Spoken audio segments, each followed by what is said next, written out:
Hello friends, VS classes for you में आपका स्वागत है। आज हम आपको कराएंगे ग्राम सचिव 10 जनवरी 2021 को जो एग्ज़ाम हुआ था उसके फर्स्ट शिफ्ट का जो पेपर आया था उसका मैथ और रीजनिंग का जो पोर्शन है वो कराएंगे हम। ठीक है, उसका पूरा सॉल्यूशन कराएंगे। अभी आपको पता है कि सीईटी की जो डेट है, लास्ट डेट, वो 30 जून है। इसके बाद सीईटी होने की संभावना है और एचएसएससी अब धीरे धीरे एग्ज़ाम कंडक्ट कराएगा। तो उसी को ध्यान में रखते हुए हम आपको प्रीवियस ईयर पेपर करा रहे हैं ताकि आपकी तैयारी अच्छे से हो सके।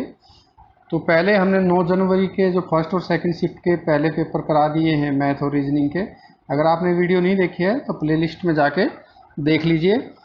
अब हम शुरू करते हैं। देखिए, एक विद्यार्थी को 3, 11, 7, 19, 15, 13, 8, 19, 17, 21, 14 और x का अंक गणितीय माध्य निकालने के लिए कहा गया। उसे माध्य 12 प्राप्त हुआ, तो x के स्थान पे क्या होगा। देखिए, जब इस टाइप से आए माध्य निकालना तो हम क्या करेंगे, जितने अंक दिए हैं उनको जोड़ेंगे और उनको भाग करेंगे जो उनकी कुल संख्या है। तो इनकी जो कुल संख्या यहाँ पे है वो हम देख लेते हैं। देखिए, 1, 2, 3, 4, 5, 6, 7, 8, 9, 10, 11 और 12 है ये टोटल संख्या। और अब इनका जोड़ देखेंगे हम। जो जोड़ है, देखिए, 3 और 11 14 और 7 21 और 9 30 और 15 45 और 13 58 और 8 66 और 19 66 और 19 होंगे 85 और 17 102 और 21 123 और 14 137 और x। तो मतलब ये है, इनका जोड़ है वो है 137 प्लस x। और ये किसके बराबर दिया हुआ है। अब जो इसकी वैल्यू आ रही है वो आ रही है 12। ठीक है, तो अब हमें x की वैल्यू निकालें। तो यहाँ से हम इजीली x की वैल्यू निकाल पाएंगे। ये क्या होगा, ये जो 12 होगा ये उधर जाके होगा गुणा में। ठीक है, ये 12 होगा यहाँ पे गुणा में। तो 137 प्लस x बराबर हो जाएगा 144 के। तो 137 में मैं क्या जोड़ूं कि 144 आ जाए, तो मुझे जोड़ना पड़ेगा 7। तो ऑप्शन नंबर आ जाएगा सी। तो यहाँ से आप इसके वैल्यू निकाल पाएंगे। ठीक है, आगे बढ़ेंगे।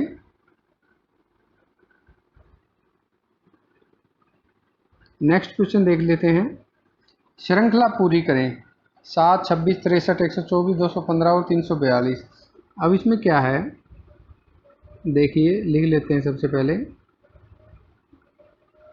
7, 26,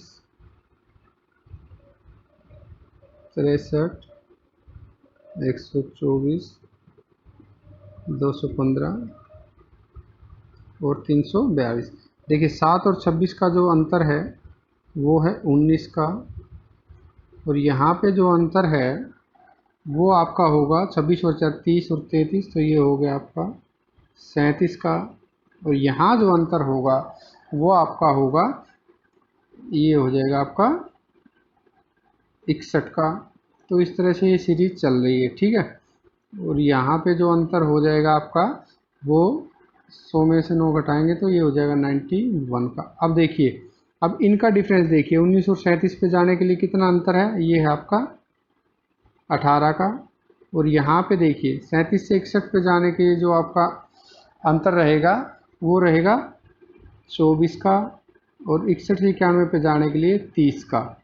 अब कुछ सिमेट्री बन रही है, 18, 24, 30।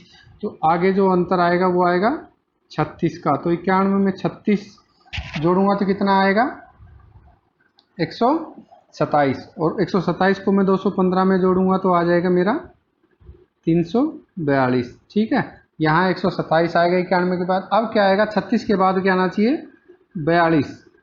36 के बाद आना चाहिए 42 यहाँ पे।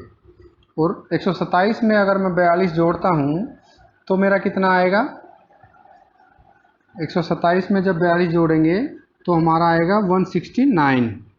169। तो अब हमें करना क्या है, 342 में जोड़ देना है 169। तो आपका आंसर क्या हो जाएगा, देखिए, 9 और 2 11। ठीक है, और 6 और 4 10 और 1, तो ये 511 आपका आंसर हो जाएगा। बस सिमेट्री हमने देखनी है। ठीक है, तो आगे बढ़ेंगे अब नेक्स्ट क्वेश्चन की तरफ।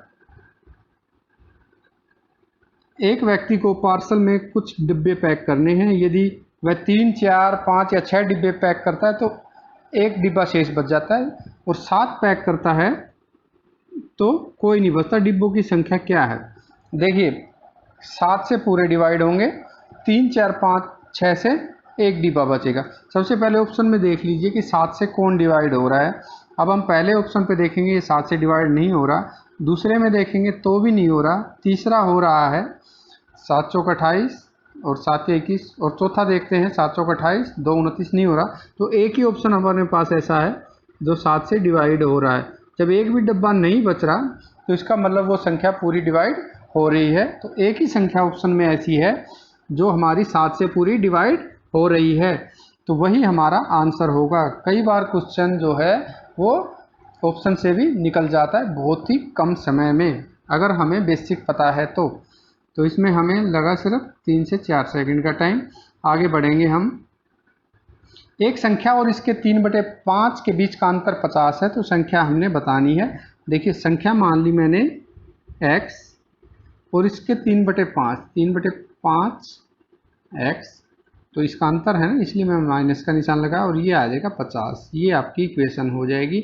यहाँ से आपने x की वैल्यू निकालनी है। तो कैसे निकालते हैं? यहाँ लेंगे हम इसका एलसीएम, यहाँ आएगा 5x, ये आ गया आपका -3x, ये बराबर है 50। ठीक है, ये 5 आपका यहाँ पे जाएगा गुना में, और ये 5x - 3x कितना है? 2x, तो ये 2 आएगा आपका यहाँ पे डिवाइड में। तो 50 × 5 250/2 125। ऑप्शन नंबर बी आपका आंसर हो जाएगा। ठीक है, आगे बढ़ेंगे। अगर आपको किसी टाइप का कोई डाउट है तो आप कमेंट सेक्शन में डाल दीजिए, आपका डाउट क्लियर कर दिया जाएगा। देखिए 1 जनवरी 2004 को बृहस्पतिवार था। 1 जनवरी 2005 को सप्ताह का कौन सा दिन था? जब भी हम साल में आगे बढ़ते हैं, अगर वो लीप ईयर नहीं है तो जैसे 1 जनवरी को बृहस्पतिवार है तो 1 जनवरी 2005 को शुक्रवार होना चाहिए, अगर वो लीप ईयर नहीं है। लेकिन आप देखिए 2004 है, वो लीप ईयर है, तो इसका मतलब एक दिन और ऐड हो गया, तो शुक्रवार में एक दिन और ऐड करना है। अगर लीप ईयर नहीं है तो सिंपली अगले वाला दिन आंसर होता है, अगर सेम डेट है तो। लेकिन लीप ईयर है तो एक दिन छोड़ के, तो बृहस्पतिवार से एक दिन छोड़ देंगे शुक्रवार, और अगला दिन होगा शनिवार। तो ये आपका आंसर हो जाएगा ऑप्शन नंबर डी। ये आप याद रखिए कि हर एक साल में आगे बढ़ते हैं तो जो इस साल की तारीख में है वो अगले साल की तारीख में उससे अगला दिन होता है, अगर लीप ईयर नहीं है। अगर लीप ईयर है तो एक दिन और जुड़ जाएगा। ठीक है, आगे बढ़ेंगे। हम आपको एग्जाम पॉइंट ऑफ व्यू से बता रहे हैं कि कितनी जल्दी हम क्वेश्चन वहाँ पे सोल्व कर देना है। ये देखिए रोज का कूट है 6821, चेयर का है 73456, प्रीच का है 961473। सर्च का बताना। अब देखिए जो सर्च है SEARCH, एस का यहाँ पे दिया हुआ है, ई का भी यहाँ पे दिया हुआ है, देखिए ए का यहाँ पे दिया हुआ है, आर का यहाँ भी दिया है, यहाँ भी दिया, तो सारे जो कोड है वो दिए हुए हैं। तो एस का कोड क्या है?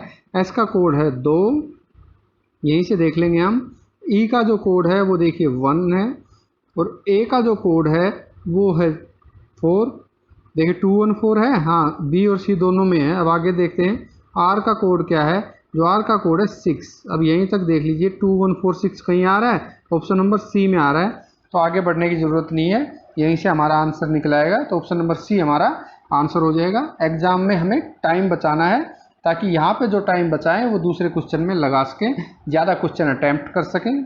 ठीक है, आगे बढ़ेंगे।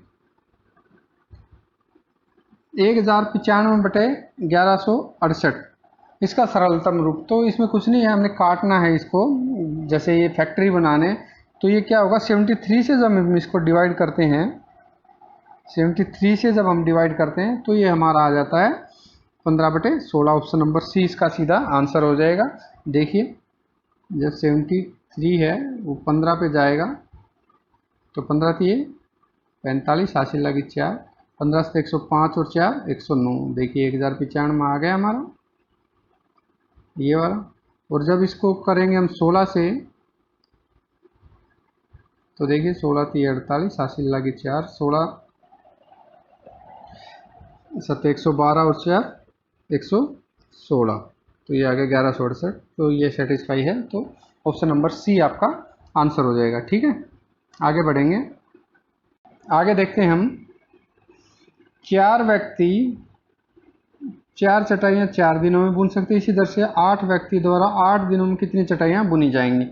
तो इसके लिए हम यूज़ करते हैं MDH फार्मूला। वो क्या है जी, वो देख लेते हैं। इसमें होता है जो M1 D1 H1 upon W1 बराबर है M2 D2 H2 upon W2। M है मैन पावर, D है दिन, H है घंटे अगर दिए हुए हैं तो, और W है काम। ठीक है, देखिए 4 व्यक्ति 4 चटाइयाँ 4 दिन में पूरा करते, तो 4 आदमी हैं, दिन भी 4 हैं, और काम भी कितना कर रहे हैं, 4 चटाइयाँ बना रहे हैं। ठीक है, और इसी तरह से दूसरे कितने हैं, 8 आदमी हैं, 8 दिन लगा रहे हैं, और काम कितना कर रहे हैं, वही बताना है कि कितनी चटाइयाँ वो बनाएंगे। तो यहाँ से आप इसको 4 से 4 कटेगा, और ये W ऊपर जाएगा, 4 नीचे आएगा, तो 8 गुना 8 64/4 कितना होता है, ये होता है 16। तो ऑप्शन नंबर बी आपका आंसर हो जाएगा। ठीक है, MDH फार्मूला आपने इसमें याद रखना है। इस टाइप का कोई भी क्वेश्चन आएगा तो ध्यान रखना है। आगे बढ़ेंगे। शिवम उत्तर की ओर 10 किलोमीटर चलता है, वहाँ से दक्षिण की ओर 6 किलोमीटर चलता है, फिर वह पूर्व की ओर 3 किलोमीटर चलता है। तो आरंभिक बिंदु से सापेक्ष वह किस दिशा में कितनी दूर। देखिए पहले तो आप दिशाएं देख लीजिए। ऊपर ये नॉर्थ है, ये साउथ है, ये ईस्ट है, और ये आपकी वेस्ट है। तो शुरू में वो चलता है, मान लिया वो यहाँ पे है, तो यहाँ से वो 10 किलोमीटर जाएगा उत्तर में, ये यहाँ पे 10 किलोमीटर चला गया, और यहाँ आने के बाद वो वापस आएगा। अभी वापस ले आते हैं उसको, 6 किलोमीटर, तो वापसी आ गया वो यहाँ से 6 किलोमीटर, मान लिया यहाँ पे आ गया, इस बिंदु पे है। तो शुरू वाले बिंदु से यहाँ से वो 4 किलोमीटर दूर है। फिर वह पूर्व की तरफ 3 किलोमीटर चल रहा, तो यहाँ से वो पूर्व की तरफ गया 3 किलोमीटर। अब बताना कि आरंभिक बिंदु से कौन सी दिशा में। तो देखिए ये आरंभिक बिंदु है, तो यहाँ से वो इस दिशा में, ये कौन सी दिशा है, ये है उत्तर पूर्व। उत्तर पूर्व, और कितने किलोमीटर है, देखिए 3 4, ये 90 डिग्री का कोण बनता है। तो ये जो आपको पाइथागोरस थ्योरम याद रखनी है, तो ये 3 4 ये 5 होगा।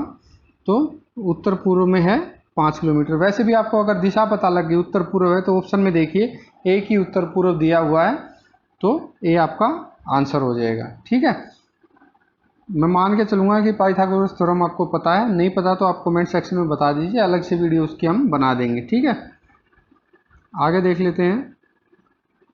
एक लड़का 7 मीटर त्रिज्या के एक अर्धवृत्त को, त्रिज्या मतलब रेडियस के एक अर्धवृत्त सेमी सर्कल को 5 सेकंड में पूर्ण करता है, लड़के द्वारा तय की गई दूरी। तो सबसे पहले बना लेते हैं एक सेमी सर्कल, और जो इसका रेडियस है वो है 7 मीटर। तो उसको दूरी तय करनी है। उसने क्या करना है, यहाँ से चलेगा पूरा घूमते हुए, यहाँ तक पहुँचना है उसने। तो कितनी दूर वो जाएगा, जो सेमी सर्कल का जो होता है वो पेरीमीटर, वो होता है पाई r प्लस 2r। 2r क्या होता है, ये जो रेडियस 2 बार आ गया डायमीटर। तो यहाँ पे ये दूरी उसने नीचे वाली उसने तय नहीं करनी है, ये वाली दूरी उसने तय नहीं करनी है, जो मैं ग्रीन कर रहा हूँ, सिर्फ उसको ऊपर वाली दूरी तय करनी है। तो 2r को यहाँ से हम हटा देंगे, सीधा क्या जाना है उसको, पाई r जाना है। तो पाई कितना है, 22/7 होती है पाई की वैल्यू, और r की वैल्यू यहाँ पे 7 दी हुई है। तो 7 से 7 कटेगा, तो उसको केवल कितना जाना है, 22 मीटर दूरी पर तक इसको जाना है। ठीक है, होप आपको समझ आया होगा। नेक्स्ट देखते हैं। ये देखिए, यदि 782 को, एक सेकेंड, 782 को, ये देखिए मैं नीचे लिखा हुआ 1/2, 2/3, 3/4 अनुपात में 3 भाग में बांटा जाए तो प्रथम भाग क्या होगा। तो जब ऐसा आए अलग अलग अनुपात दिए हुए तो उनको क्या कर लेते हैं, ये जैसे इनका ले लेते हैं हम सबसे पहले एलसीएम, 1/2, 2/3, 3/4। तो इनका 2, 3 और 4 है ना नीचे, तो इनका एलसीएम आएगा 12। ठीक है, और 2 को करेंगे 6 से गुना तो 12 पे पहुँचते, तो ऊपर वाले को भी 6 से करेंगे, यहाँ आ जाएगा 6। 3 तक, 3 से 12 तक पहुँचेंगे तो 4 से गुना, तो इसी तरह इस 2 को भी 4 से गुना करेंगे, यहाँ आएगा 8। अब 4 से 12 पहुँचेंगे 3 गुना, तो इसको भी 3 से गुना करेंगे, ये आएगा 9। अब ये अनुपात हो गया आपका 6:8:9। ठीक है, तो 6:8:9 हो गया। तो पहला भाग बताना है, पहला जो भाग होगा वो कितना होगा, 6 और 8 14 और 9 23। तो 23 में से 6, और आपको बताना कितने में से, 782 से। ये आपका देखिए, इसको काटेंगे, 23 से काटता हूँ, 23 तिया 69, 9 और 23 चौके 92, तो 34 गुणा 6 आपका आंसर हो जाएगा। 34 गुणा 6 कितना होता है, 204। ऑप्शन नंबर बी आपका आंसर हो जाएगा। ठीक है, ऑप्शन नंबर बी आपका आंसर हो जाएगा। ये वाला पोर्शन आपको समझ में आया, ये मैं 6, 8 और 9 कहाँ से लेके आया, ये मैं आपको एक बार फिर से बता देता हूँ। देखिए, ये है 1/2, 2/3 और 3/4। इसको क्या करते हैं हम, इसको हम ले लेते हैं पूरा नीचे एक, तो इनका एलसीएम लेते हैं, इनका एलसीएम आएगा 12। अब देखिए, 2 छिके 12, तो ऊपर भी 6 से गुना, ये 6, 3 चौके 12, तो ऊपर भी 4 से गुना, ये 8, और 4 तिये 12, ऊपर भी 3 से गुना, तो ये 9। इसी ऐसे करके ये 6, 8 और 9 में लेके आया था। ठीक है, होप समझ आ गया होगा। आगे बढ़ेंगे। यदि 3 की पावर x माइनस वाई 27 है और 3 की पावर x प्लस वाई 243 है, तो x किसके बराबर होगा। देखिए, 3 की पावर कितना होता है, 27। 3 की पावर 3 27 होता है, तो इसका मतलब जो x माइनस वाई की वैल्यू है वो है 3, और 3 की पावर कितनी करूं कि मैं 243 आ जाए, तो वो होती है 5। तो इसका मतलब x प्लस वाई की वैल्यू है 5। यहाँ से हम y से y कटेंगे, तो ये हो गया 2x बराबर है 8। 2x 8 के बराबर है, तो x की वैल्यू कितनी आएगी, 4। ऑप्शन नंबर डी आपका आंसर हो जाएगा। ठीक है, y की पूछे तो इक्वेशन में पुट करके y की भी निकाल सकते हैं। ठीक है, आगे बढ़ेंगे। हमें बताना है प्रश्न चिन्ह के स्थान पर क्या आएगा। प्रश्न चिन्ह के स्थान पर क्या आएगा, A B, A B C, A B C D, A B C D E. देखिए, ए बी, फिर A B C, A B C D, तो अब क्या बनना चाहिए, ए बी सी डी ई। ई कहाँ है, ऑप्शन नंबर डी में ई है। तो ये सीरीज बन गई हमारी, पहले थी ए बी, फिर ए बी सी, फिर थी ए बी सी डी, और अब बन गई ए बी सी डी ई। तो ई की कमी थी, वो ऑप्शन नंबर डी से पूरी कर लेंगे। ठीक है, आगे बढ़ेंगे। ए बी सी डी का संबंध ओ पी क्यू आर से उसी तरह है जिस प्रकार W X Y Z dash से है। अब डैश की जगह क्या आएगा, ये हमने बताना है। देखिए, ए बी सी डी, और यहाँ है ओ पी क्यू आर। ए होता है 1 2 3 4। ठीक है, ये हो गया आपका 1 2 3 4, और ये क्या हो गया आपका 15 16 17 और 18। इसका मतलब 1 से 15 में 14 का गैप है, ऐसे 2 से 16 में 14 का गैप है। तो अब यहाँ भी हम देखेंगे, उतने गैप लेके हम चलेंगे और हमारा आंसर आ जाएगा डब्ल्यू एक्स वाई जेड। तो देखिए, जेड क्या होता है, 26 नंबर। इधर से शुरू कर देता हूँ मैं। जेड होता है 26 नंबर। ठीक है, तो 14 से जाना है तो क्या होगा, 14 से जाना है तो 14 नंबर ही होगा, क्योंकि 26 के बाद ABCD खत्म हो जाते हैं। तो इसे ये मान के चलो, फिर हम 1 से शुरू करेंगे। ठीक है, या n आ गया, लास्ट में n आ गया जेड से। ठीक है, तो ऐसे ही हम इसकी पूरी सीरीज कर लेंगे। तो यहाँ एन आया तो यहाँ एम आएगा, यहाँ एल आएगा, यहाँ के आएगा। तो के एल एम एन कहाँ पे है? ऑप्शन नंबर बी में आपका के एल एम एन है। ठीक है, तो ये थे हमारे इस बार के जो 10 जनवरी का जो पेपर था उसके क्वेश्चन आंसर हमने देखे। आगे भी हम आपके लिए सेकंड शिफ्ट का पेपर भी जल्दी लेके आएंगे, तो आप जुड़े रहिए वीएस क्लासेस फॉर यू के साथ। आगे आपको और भी सारे जो एग्ज़ाम हैं सबके क्वेश्चन पेपर यहाँ पे प्रीवियस ईयर पेपर सोल्व कराए जाएंगे, जिससे आपकी अच्छे से तैयारी हो सके। तो जुड़े रहिए वीएस क्लासेस फॉर यू के साथ। Thank you.